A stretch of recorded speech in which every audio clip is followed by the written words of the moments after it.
امام ابو حنیفہ رحمہ اللہ کی رائے یہ کہ چہرے کا پردہ فرض نہیں ہے. امام شافعی اور امام احمد بن حنبل کی رائے یہ کہ چہرے کا پردہ بھی فرض ہے. بالکل ایسے ہی وہ کہتے ہیں اس میں بھی سرے سے کوئی آپشن عورت کے پاس ہے ہی نہیں, وہ چہرہ لازمی ہر قیمت پہ اس نے چھپانا ہے, اس میں گنجائش کا پہلو نہیں ہے. جیسے سر کے بال چھپانے ایسے چہرہ بھی چھپانا. دیکھیں عورت کا جو پردہ ہے نا, ایک ہے بیسک پردہ بنیادی جو ہر عورت نے کرنا ہی کرنا ہے.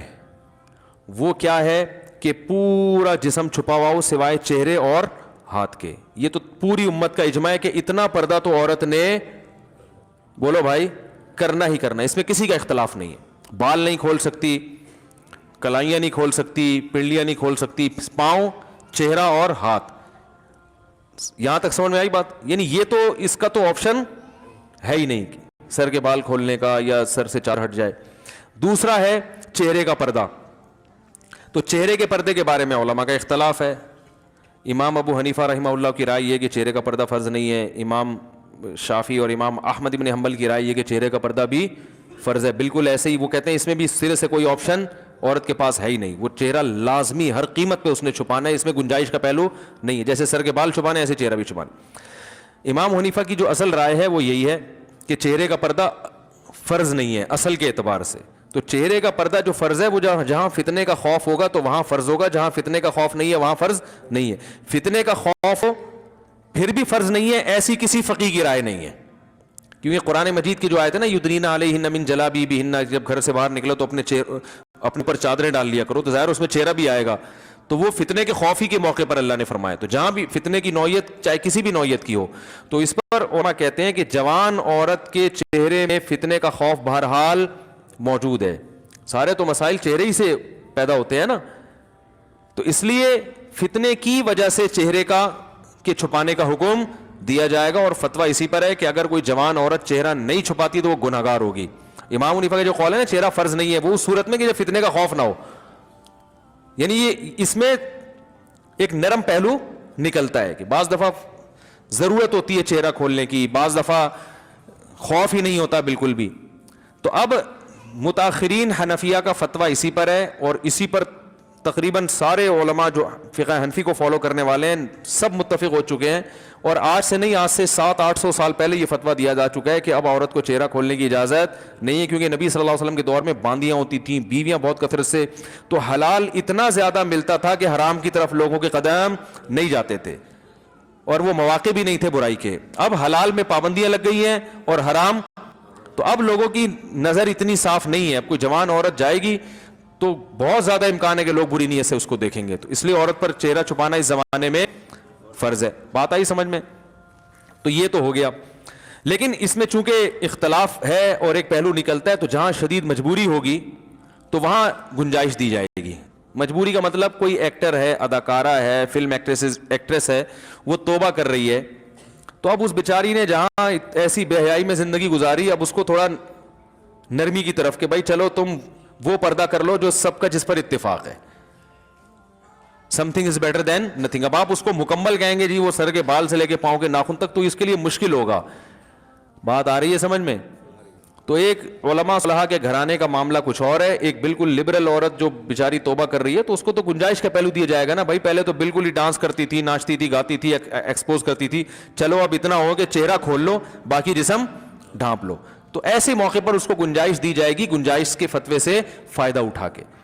سمجھ لیں؟ یا کسی عورت کے لیے اور مشکلات پیش آ رہی ہیں معاشرے میں, بہت جینا حرام کر دیا, بعض دفعہ رشتہ دار طلاق تک دے دیتا ہے شوہر پردہ کرنے پر.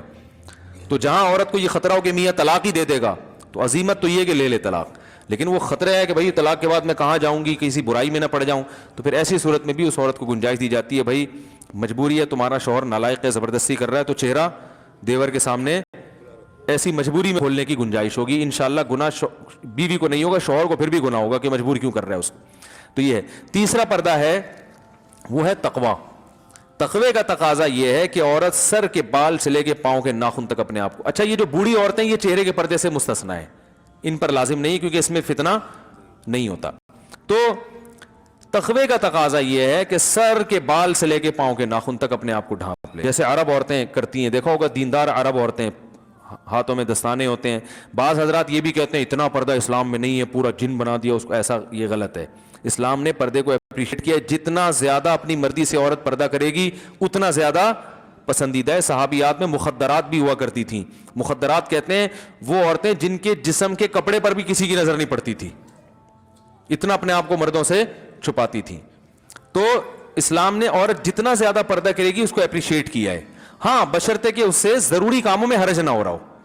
اب جوائنٹ فیملی میں بہو صاحبہ نے مخدرات میں شامل کر کے دروازہ بند کر کے کنڈی لگا دی کہ دیور کی میرے کپڑوں پہ بھی نظر نہیں پڑنی چاہیے, تو یہ تقوی کی یہ مقام تو حاصل ہو گیا, لیکن روٹیاں کون پکائے گا بھائی, گھر کا کام کون کرے گا ہے, یا جو بھی گھر کے کام کاج ہیں جو سب نے مل بانٹ کے کرنے ہیں وہ تو ایسے موقع پر اس کو کہا جائے گا بھائی چہرے کا پردہ کریں آپ. باقی جتنا پردہ کام کاج کے دوران اگر کچھ تھوڑی بہت کلائیاں کھل جاتی ہیں یا ہاتھ بات ہاتھ کھل جاتے ہیں وہ معاف ہیں. امام ابو یوسف رحمہ اللہ سے صراحتاً منقول ہے کہ جوائنٹ فیملی میں اگر گھر چھوٹا ہو, عورت برتن دھوتے ہوئے اس کی کلائی کھل جائے اور دیور کی نظر کلائی پہ پڑ جائے تو انشاءاللہ گناہ نہیں ہوگا, کیونکہ اس سے بچنا بہت مشکل ہے نا. آستین پوری یوں کر کے وہ برتن دھوئے گی تو آستینیں گیلی ہوتی ہیں, تو تھوڑا بہت اس کو آستینیں چڑھانی پڑتی ہیں, احتیاط کے باوجود بعض دفعہ نظر پڑ جاتی ہے. ہمارے یہ بھی فرمایا کرتے تھے عورت جوائنٹ فیملی میں پردہ کرے, چہرہ چھپائے, لیکن اگر بے احتیاطی میں چہرے پہ دیور کی نظر نہ چاہتے ہوئے غلطی سے پڑ جاتی ہے تو کوئی بات نہیں, معاف ہے. کیونکہ اب گھر میں رہتے ہوئے اتنی بے احتیاطی ہو جاتی ہے, اس میں زیادہ مسئلہ کھڑا کریں گے تو گھر کا ماحول خراب ہوتا ہے. تو پردہ کرے چہرے کا, لیکن اگر کبھی غلطی سے بے احتیاطی ہو جائے تو انشاءاللہ معافی ہے. لیکن میں آپ کو ایک بات بتاؤں, جو محتاط لوگ ہیں نا, ہمارے ایسے بہت سے اساتذہ ہیں جن کے گھروں میں کئی بھائی ہیں ماشاءاللہ, بیویاں بھی ساتھ رہتی ہیں, وہ کہتے ہیں 10 سال ہو گئے ہم جوائنٹ فیملی میں کبھی ہماری نظر اپنی بھابھی پہ نہیں پڑی. وہ بتاتے ہیں کہنے غلطی سے بھی نہیں پڑی.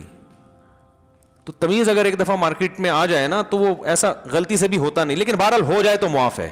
یار ہم تو 10 سال سے رہ رہے ہیں کبھی نظر بھی نہیں پڑی, اکٹھے رہ رہے ہیں نہیں پڑی.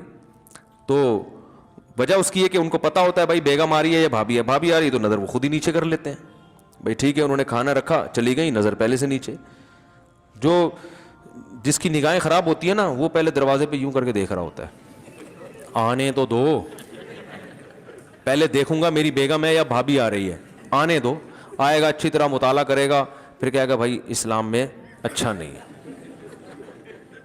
اور جو تقوی والا آدمی ہوتا ہے وہ نظر ریچھ ہی کرتا ہے, وہ کہتا ہے اگر بیگم ہوگی تو خود ہی منہ سے بول دے گی نا کہ میں بیگم ہوں, تو نیچے رکھو منہ نظر.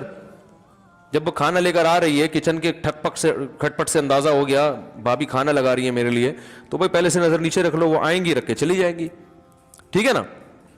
اور اگر بیگم ہے تو بیگم منہ سے خود ہی بول دے گی, بھائی بیگم تو ایسا بولتی ہے آپ کو پتا ہے اس کو چپ کرانا مشکل ہوتا ہے. بولے کہ بڑے شریف بن رہے ہو ہیں, وہ بولے گی نہیں, وہ ایسا بولے گی کہ بلوائے گی آپ کو پھر وہ. خیر, تو تمیز والے سب اگر ہو جائیں نا تو معاملہ آسان. ایک جوائنٹ فیملی میں گھر کی خواتین سارے کام کاج بھی کر لیتی ہیں اور پردے پر بھی عمل ہو جائے. ایک بھی اگر شرارتی ہوگا نا دیوروں میں وہ فتنہ کھڑا کرتا ہے, اور ہوتے ہیں, اللہ معاف فرمائے. آپ لوگوں کے علاوہ کی بات کر رہا ہوں. جناب مفتی صاحب, میں درس سے مکی سنتی ہوں یا آپ کا درس, تو میری استانی کہتی ہیں کہ سر پر دوپٹہ اوڑھ کر سنو, جبکہ میں اس وقت جھاڑو پوچھا وغیرہ کر رہی ہوتی ہوں. بھائی وہ مولانا مکی صاحب کو آپ سنتی ہیں تو وہ تھوڑی دیکھ رہے ہوتے ہیں آپ کو, تو بہتر ہے کہ سر پہ ویسے ہی چادر رکھنی چاہیے عورت کو ہر وقت, حیا کا تقاضا ہے, لیکن یہ واجب نہیں ہے. تو وہی ہے نا, جتنا کرے گی پردہ اتنا اچھا ہے, حیا کا تقاضا ہے لیکن واجب نہیں ہے. دوپٹہ اوڑھنا ضروری نہیں ہے. پل صراط پر سے لوگ حساب کتاب کے بعد گزریں گے یا پہلے؟ پل صراط پر لوگ حساب و کتاب کے بعد گزریں گے. جس کا حساب اچھا ہو گیا تو وہ انتہائی اسپیڈ سے گزرے گا, اور جس کا برا ہو گیا وہ کٹ کے گرے گا. اللہ سب کو محفوظ رکھے. ہم خواتین کو جماعت کے ساتھ نماز کا طریقہ بتا دیں. وہی طریقہ ہے جو مردوں کا ہے,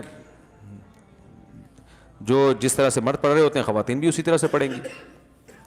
میرے گھر میں میں اور میرے شوہر 2 چھوٹے بچے رہتے ہیں, کوئی نامحرم نہیں ہے, کیا میں اپنے شوہر کے سامنے بھی دوپٹہ اوڑھ کر؟ نہیں بھائی, شوہر سے پردہ نہیں ہے. باقی گھر میں اگر عورت حیا کے ساتھ رہے, نارمل حالات میں سر پہ چادر رکھے تو اچھی بات ہے, اس سے حیا کا ماحول, خاص طور پہ جب بچے جب بڑے ہو رہے ہوں. میرے یہ ہو گیا, وہ دوسرا غلطی سے میں نے دوسرا دے دیا. جلدی اسپیڈ مارو یار, بہت ٹائم ہو گیا. یہ ہو گیا. بیوہ عورت اپنے بیٹے کی وجہ سے دوسری شادی نہ کرے, اسے پالنے پوسنے میں زندگی لگا دے اور شادی کے بعد اس کی بیوی اور ماں کی نہ بنے, تو کیا وہ اپنی بیوی کو ماں سے الگ رکھ سکتا ہے؟ بیوہ عورت نے جو اپنے بیٹے کی وجہ سے شادی نہیں کی, یہ غلط کیا. اس بارے میں ایک حدیث پیش کی جاتی ہے ابو داؤد کی, کہ جو عورت اپنے بچوں کی وجہ سے شادی نہیں کرے گی قیامت کے دن میرے ساتھ ہوگی، یہ حدیث صحیح نہیں ہے اور دوسری نصوص کے خلاف بھی ہے۔ قرآن میں بے نکاحوں کو نکاح کی ترغیب دی ہے، اس میں بیوہ بھی داخل ہیں، طلاق یافتہ بھی داخل ہیں، مرد بھی داخل ہیں، عورتیں سب داخل ہیں اس میں۔ تو جو بھی بغیر نکاح کے ہو اس میں قرآن نے اس کو ترغیب دی ہے کہ وہ کلے زندگی، بولو بھائی، اکیلے زندگی نہ گزارے۔ تو اور احادیث میں بھی باقی اگر عورت کو یہ خطرہ ہے کہ میں نے اپنے بیٹے کی موجودگی میں کسی سے نکاح کیا تو میرے بیٹے پر ظلم ہو سکتا ہے، سوتیلا باپ، اس وجہ سے نہ کرے تو کسی عارضے کی وجہ سے کوئی نہ کرے تو وہ ایک الگ بات ہے، لیکن بہرحال عورت کو ترغیب یہی ہے۔ اب یہی ہوا ہے نا، انہوں نے خود شادی نہیں کی، ان کو شوہر نہیں ملا، مزید اولاد بھی نہیں ملی، مزید اولاد ہوتی، ان کا شوہر ہوتا تو آج شوہر پال رہا ہوتا، اولاد ہوتی، یہ والا نالائق ہوتا تو دوسری، ایک بہو نالائق ہوتی دوسری لائق ہوتی۔ اتنے بچے پیدا کرو ہول سیل کے حساب سے کہ اسپیئر میں 2-4 بگڑنے کے لیے بھی رکھو، حقیقت بتا رہا ہوں، 1-2 ہی اور بگڑ گئے تو زندگی برباد ہو گئی نا۔ میرے پاس آتی ہیں بعض بوڑھی عورتیں، ایک ہی بیٹا ہے، بہو نے اس کو یرغمال بنایا ہوا ہے، وہ زندگی بیچاروں کی عذاب گزر رہی ہوتی ہے۔ میں ان کو یہ کہتا تو نہیں کہ یہ کہ آپ نسل روکنے کا عذاب ہے، کیونکہ اور بیچاری پریشان ہو جائیں گی۔ بعض دفعہ قدرت کی طرف سے بھی اولاد نہیں ملتی، لیکن آج کل تو خود سے روکی جا رہی ہے، اس کا پھر خمیازہ بھگتنا پڑتا ہے بڑھاپے میں، سمجھ رہے ہیں؟ تو ماں کی نہ بنے تو کیا، بیوی کو ماں سے الگ، ہاں ماں سے الگ رکھ سکتا ہے، لیکن ماں کے ساتھ جا کے پھر ٹائم زیادہ گزارا کرے تاکہ اس کو تنہائی محسوس نہ ہو۔ مفتی صاحب، شریعت کے مطابق حق مہر کتنا ہونا چاہیے؟ جو میاں بیوی میں آپس میں طے ہو جائے، اس میں شریعت نے کوئی پابندی نہیں لگائی ہے۔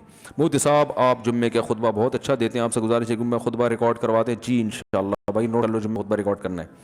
مفتی صاحب آپ نے جو گزشتہ جمعہ میں جو شرک